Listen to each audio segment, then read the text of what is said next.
வாங்க அத்தை. என்னம்மா நீங்களும் கையில கேரியரோட வந்திருக்கீங்க?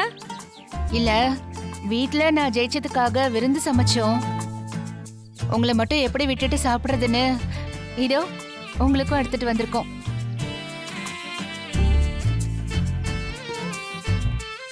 ஏய், இது என்ன கேரியர்? சீனுவும் மணிச்சித்தப்பாவும் கொண்டு வந்தாங்க. ஓஹோ, அப்போ உங்க அப்பா மீசக்காரர் வீட்டுக்கு போகலையோ? மீசக்கார வீட்டுக்கா? மீசக்காரர் வீட்டுக்குன்னு கேட்டு வாங்கிட்டு வந்து இங்க கொண்டு வந்து கொடுத்துருக்காங்க.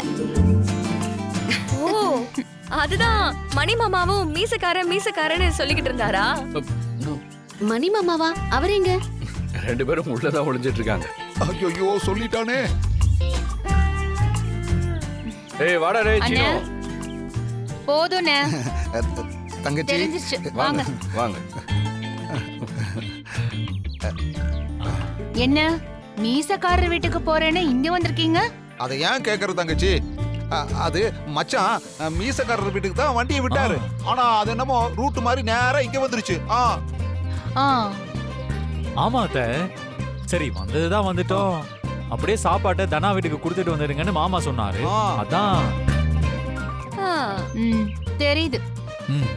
பொண்ணு மாப்பிள்ளை மேல இவ்ளோ பாசத்தை வச்சுக்கிட்டு அதை வெளியே காட்டினாதான் என்னவா அவருக்கு? ஆமா, எங்க அவரு? மச்சான் கார்ல தானே இருந்தாரு, நீங்க பாக்கல?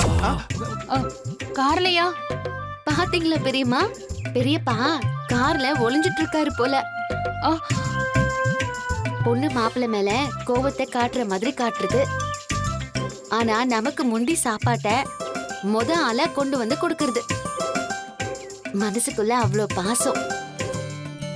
அப்பா கார்ல தான் இருக்காரா? ஆமாமா. நாங்க இப்பவே போய் கூட்டிட்டு வரோம். சரி போய் பாருங்க. இருங்க. வாங்க. வா. சீனு போங்கப்பா.